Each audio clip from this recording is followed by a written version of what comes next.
Fourth grade ELA text it in innovative thinking and creative problem solving. Do you or members of your family use plastic bags? What do you do with the bags after you use them? In a small village in Africa, people just drop their used plastic bags on the ground. The plastic bags began piling up along the roads. This book I'm going to read is a true story about women who lived in that village and came up with a creative way to recycle those bags. The title is One Plastic Bag, Azutu Siza and the Recycling Women of the Gambia. And the author is Miranda Paul. Let's see what the women did.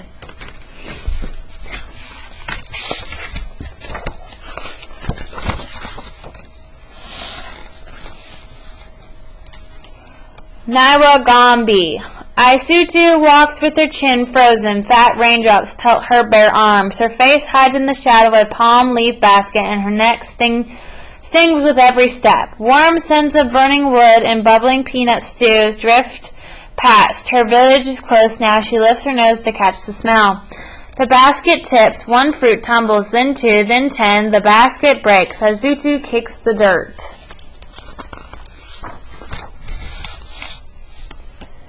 Something silky dances past her eyes, softening her anger. It moves like a flag, flapping in the wind, and settles under a tamarind tree. Isutu slides the strange fabric through her fingers and discovers it can carry things inside. She gathers her fruits in the bag. The basket is useless now. She drops it, knowing it will crumble and mix back in with the dirt. 4 goats greet Isutu as grandmother Mobik emerges from her kitchen hut. Hurry in before the rain soaks your beautiful Maba. Isutu scurries in, and grandmother serves spicy rice and fish. Rain drums on the cracking aluminum roof. I broke your basket, Isutu confesses, but I found this. Plastic, Grandmother frowns. There's more in the city.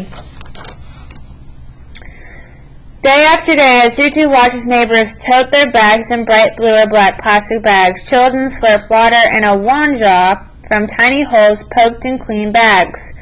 Market trays fill with minties wrapped in rainbows of plastic. The colors are beautiful, she thinks. She swings her bag high. The handles break. 1 paper escapes, then 2, then 10. Isutu shakes sand off her papers. Another plastic bag floats by, and she tucks her things inside. The torn bag is useless now. She drops it to the dirt, as everyone does. There's nowhere else to put it. So on the first pages, we learn the women in Isutu's village go from transporting goods in baskets held on their heads to carrying goods in plastic bags. When the bags break, people drop them to the ground. Let's see what happens to the bags they drop. Day after day, the bag she dropped is still there. 1 plastic bag becomes 2, then 10, then 100. Plastic isn't beautiful anymore, she thinks. Her feet step down a cleaner path and the thoughts float away. Years pass and Isutu grows into a woman. She barely notices the ugliness growing around her until the ugliness finds its way to her. Isutu hears a goat crying and hurries toward grandmother's house. Why is it tied up? Where are the other goats? Inside, the butcher is speaking in a low voice. Many goats have been eating these, he says.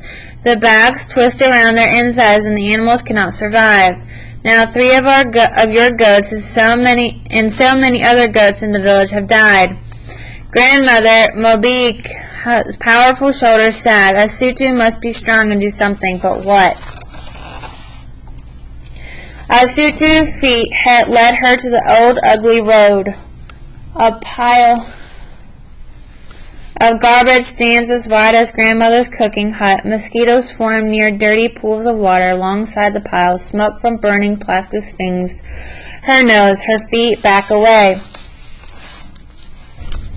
Goats scamper past. They forage through the trash for food. Her feet stop. She knows too much to ignore it now. Holding her breath, she plucks 1 plastic bag from the pile. Then 2, then 10, then 100. So what are some things you learned about the dangers of plastic bags?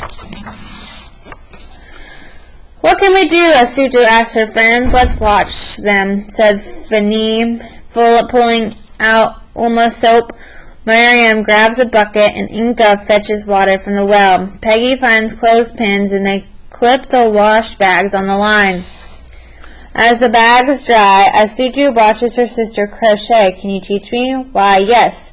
Her sister shows Asutu the stitches and hands her a metal tool. Asutu's fingers busy themselves. In, out, around. Giraffe, thank you. So as you turn the crochet is a kind of weaving done with a hooked needle. I wonder why Asutu wants to learn how to crochet. Asutu finds a broomstick and carves her own tool from its wood. "What's that for?" Fitme asks. Asutu pauses. She and Peggy have an idea, but will their friends think it's crazy? Will the idea even work? Nervously, she explains the plan.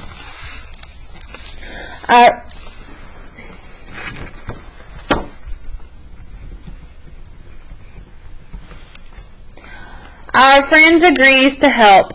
One friend agrees to help, then two, then five. The women cut bags into strips, roll them into spools of plastic thread. Before long, they teach themselves how to crochet with this thread. So the women are turning the plastic into thread they can use with a crochet needle. What do you think they'll plan to do? "Nege Gravier," asks Grandma. "How is the work?" "Nika Naka," answers Shatu. "Slow. Some people in the village laugh at us. Others call us dirty, but I believe that we are doing is good." The women crochet by candlelight, away from those who mock them. So the women continue to work even though people make fun of them. What do you think about that? Until a morning comes when they will no longer work in secret. Fingers sore and blistered, Asutu hauls the recycled purses to the city. One person laughs at her, then two, then 10, then...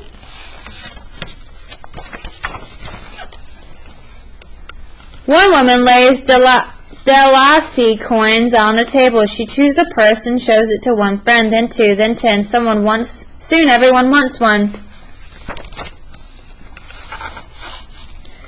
Asutu fills her own purse with Dulcie. She zips it shut and rides home to tell Grandma she has made enough money to buy a new goat.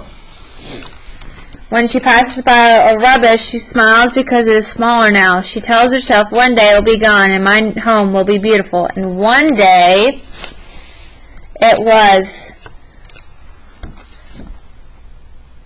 So how do you think Asutu feels at the end of the story? How do you think that? Why do you think that? So the author's note. I first traveled to Gambia, West Africa in 2003 as a volunteer teacher. I had an amazing experience, but something threatened to ruin my memory of it all. The heaps of garbage piled everywhere. The problem seemed too big to fix, and a friend told me that in a rural village, a woman named Asutu Sisi was doing something about it. My friend showed me a beautiful purse made from recycled plastic bags, and I vowed to meet Asutu. During my third stay in the Gambia, in 2007, I finally connected with Asutu and visited her home in Naju. There I interviewed many women and girls, including the original Gambia women who had begun the recycling project with Asutu a decade earlier.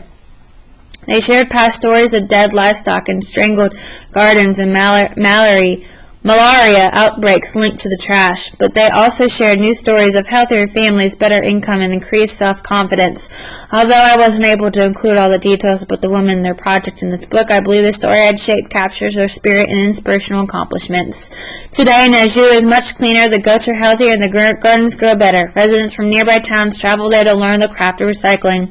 People from around the world continue to purchase the recycled plastic purses, and the women contribute some of their earnings towards an empowerment center where community members enjoy free health and illiteracy classes, as well as learn about the dangers of burning plastic trash.